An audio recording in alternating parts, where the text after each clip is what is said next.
le 12, sa main est collée dans la main de prophète. Ouais. Il a dit, alors, celui qui a volé dans ton groupe, Dans ta tribu. dans ta tribu. Alors les chefs, il est revenu. Il a demandé, qui a volé? Et quelqu'un qui a volé une tête d'une vache en or, Ah oui, quand même. parmi les butins. Il a amené, il a mis parmi les butins, et le feu est venu à la manger tous les butins. C'était pire. Alors le butin, c'était interdit pour les autres communautés, c'est devenu permis pour les prophètes Mohammed.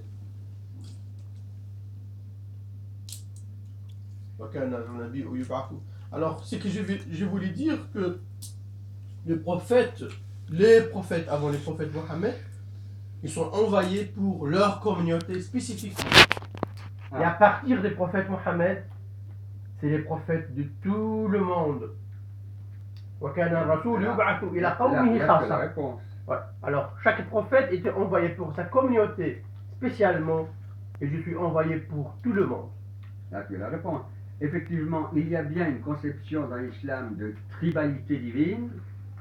C'est que avant le prophète, les dieux, Chaque prophète était envoyé pour sa communauté, spécialement. Chaque prophète était du même Dieu d'après la doctrine musulmane, mais la cible de son enseignement était sa tribu.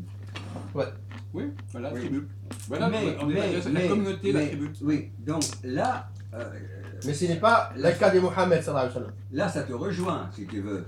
C'est-à-dire que le Dieu de Moïse, c'était pour les Hébreux. Oui, le message de Moïse était pour les Hébreux, oui. Voilà, le message de Moïse était pour les Hébreux. Tout à fait. Tu ne dis pas le contraire. Non. Mais quand il s'agit du dernier prophète Mohammed, son message est pour l'humanité tout entière et non pas les Arabes. Ouais. Et non pas les Arabes. Non, on a discuté de ça. Moi, je Ah dis oui, que... mais... Non, mais ça ne se convainc pas. Je répète encore une fois, c'est comme si... On sait très bien que dans la Bible, il y a des choses qui sont valables, des choses qui ne sont pas valables, et donc par conséquent, c'est tout, au final. C'est comme si tu me disais... Non, mais moi ce que je ne comprends pas, c'est la réalité. La réalité, c'est une chose, ce qui est dans les textes, c'est une autre chose. Non, Il n'y a pas de contradiction. Le prophète Mohammed, c'est vrai qu'il est envoyé dans un endroit arabe, et le Coran était en arabe pour montrer le miracle du Coran. Voilà. Parce que, par exemple, le miracle de Moïse, c'était les bâtons. Quand il lance son bâton, ça dépasse tous les magiciens à l'époque. Parce que la chose c'est un emprunt direct. La chose qui était très connue et très célèbre à l'époque, c'est la magie. Et c'est pour cela, et c'est pour cela, le pharaon, il a amené beaucoup de magiciens. Ouais. Et alors, Dieu a fait montrer un miracle qui dépasse toute la magie. Oui. Mais Abraham, par exemple, il a eu 2 fils, Abraham.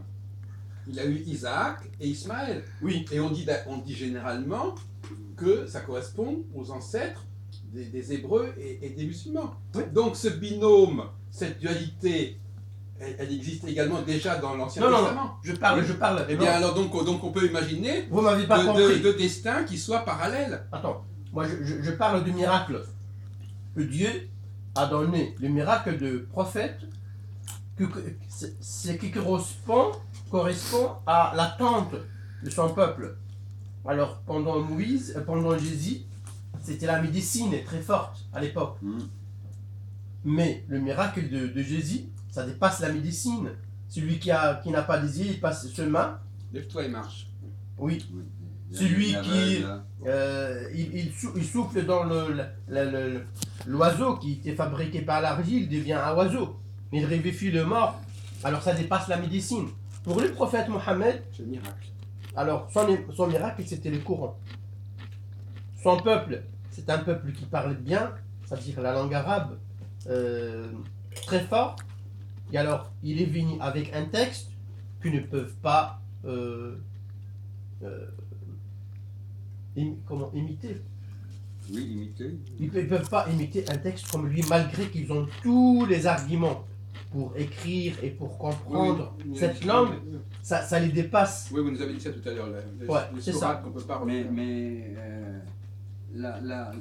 Alors, c'est pour cela, son miracle, à l'époque, mais maintenant, on découvre, Oui, on sait on le faire. découvre d'autres miracles dans le courant scientifique, tout ça. Mais à son époque, son miracle était le courant, parce que les prophètes, ils doivent prouver son message, qu'il est véridique, qu'il est envoyé par Dieu, par une chose que son peuple ne peut pas les faire. Bon, voilà. Je voudrais recentrer la discussion pour montrer que, c'est sur cette base-là, que, en fin de compte, quand l'islam parle de Dieu, il en parle dans des termes philosophiques, métaphysiques, universels, etc. En fin de compte, c'est comme ça qu'il démontre l'existence de Dieu. Il n'a pas besoin de parler d'une révélation, quelle qu'elle soit. Donc, c'est ça la base de notre débat. Bon, c'est ça. Donc, finalement, c'est ça notre et on disait qu'il s'était encombré, quelque part, de la référence à la Bible, alors qu'en réalité, l'essence même de sa philosophie religieuse n'en a pas besoin. Absolument. Et c'est pour ça que c'est dans ces cas-là, c'est justement dans ces cas-là qu'on voit qu'il y a un emprunt. Quand quelqu'un utilise quelque chose dont il n'a pas besoin, on se dit pourquoi il l'utilise. Je te remercie de dire ça. Je regrette de t'avoir provoqué, mais bon, parce que je sais qu'on est d'accord là-dessus. Je sais que les moi on est d'accord. Mais quand tu dis des trucs qui sont vraiment faux et insultants, ben, excuse-moi, je titille. Bon. Bon. Mais effectivement, mais ce que tu dis, ça implique, si tu veux, ça implique qu'il y a dans l'islam un côté réellement gnostique, Voilà. hein, c'est-à-dire universel. Et qui est plus intéressant par certains côtés pour l'islam lui-même. Et qui est plus intéressant que mon premier Coran avec des histoires bibliques. Voilà. Parce Et que ça montre bien que quelque part, c'est un élément étranger. Les Voilà. prophètes, pour moi, les prophètes s'accomplissent.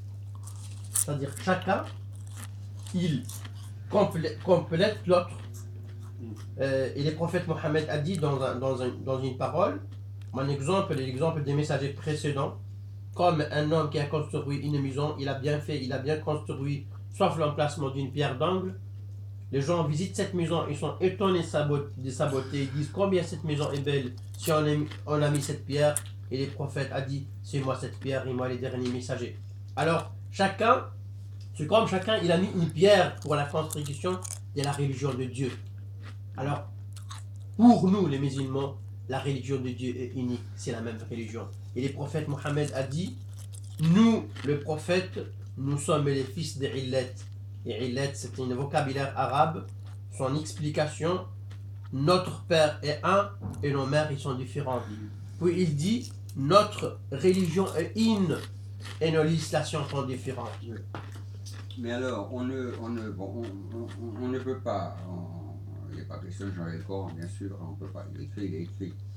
Mais, est-ce qu'il serait correct, d'un point de vue musulman, au lieu d'écrire, de donner aux enfants des histoires des prophètes d'avant le Coran, hein, de Moïse, qu'on trouve dans la Bible, hein, des prophètes d'avant le Coran, Moïse, Noé, etc. Bon, de ne donner aux enfants qu'un livre qui explique la vie du prophète, l'évangile c'est la vie de Jésus, hein, la vie du prophète, qui ne parle pas des histoires de Moïse et tout ça, pour apprendre aux enfants. Regarde. Dans le Coran, quand Dieu a raconté les histoires des prophètes, le prophète Noé, le prophète Ibrahim, comment ça s'appelle, Habil et Qabil, les fils d'Adam, quand l'un a tué l'autre, puis il ne sait pas comment il... Alors, il a dit, Oulaïka alladhina hadallah. Ce sont les gens qui sont guidés par Dieu. Alors, prenez leur exemple. Alors, ça sert les histoires des prophètes comme exemple pour les prophètes. Par exemple, quand ils voient la patience, parce que parfois les prophètes, ils passent par des situations très difficiles. Oui. Il dit qu'Allah accorde la miséricorde pour mon frère Moïse. il a subi plus que ça, il a patienté. Oui, Alors il prend l'exemple de Moïse, comment il a patienté. oui. Alors ça lui donne la force pour patienter comme lui. Alors les Oui, histoires des prophètes, ça sert comme ça. Pour Oui. le prophète Mohammed et pour nous aussi. Nous on a Oui. pris, on a pris. Oui. Ce sont des gens qui sont... Mais moi je crois que d'abord ça apprendrait c'est plus. que tu crois toi, mais c'est la vérité. Oui, non, mais je pense que ça apprendrait plus aux enfants Faut pas dire ça. si on ne. Parce que Dieu, il est sage. Et c'est les paroles de Dieu. Alors il est plus sage que nous. Mais il y a quand même des grands philosophes arabes, musulmans, Ouais. qui ne sont pas contentés de dire, enfin je veux dire, qui réfléchissent sur l'idée de Dieu, d'Allah, qui réfléchissent d'un point de vue philosophique, métaphysique sur l'idée d'Allah. Ils n'ont pas besoin de se référer à l'histoire de la Bible ou à de Moïse. Ce qui fait qu'on respecte. Excusez-moi, ce n'est pas les histoires de Bible, c'est les mêmes histoires qui sont révélées par Dieu. Et sont révélées dans les Bibles, Non, mais c'est Dieu qui a révélé ça. Non, mais je suis d'accord. Mais Ouais. je suis en train de dire qu'il y a des philosophes musulmans qui s'intéressent à d'autres aspects de la question de Dieu. Hein, vous ne les connaissez peut-être pas, mais au Moyen-Âge, il y a des tas de grands philosophes musulmans qui ont écrit sur la notion de Dieu Oui. et qui ne se référaient pas à ces questions-là de texte, Oui. qui avaient une approche philosophique de l'islam. Peut-être que vous n'avez pas cette approche-là. Bah, pour moi, tout ce qu'il y a dans le Coran, c'est utile. Non, mais je veux dire que si on vous demande, voilà, si on vous dit, parlez-nous de Dieu selon le Coran, Ouais. qu'est-ce que vous diriez qu'est Dieu? Dieu est unique. En laissant de côté la question. Oui, il y a une sourate. On le sait. Il y a une sourate qui s'appelle Surat al-Ikhlas. C'est à la fin du Coran. Non, mais sans parler de la question de Mahomet, etc. Qu'est-ce qu'il est Non, Dieu? non. Qu'est-ce qu'il a fait? Comment vous le définissez? Quelle est son Alors, action? Je vous récite cette sourate. Dit, il est Allah unique, Allah le seul à être imploré pour ce que nous désirons. Il n'a jamais engendré, n'a pas été engendré non plus. Voilà. Nul n'est égal à lui.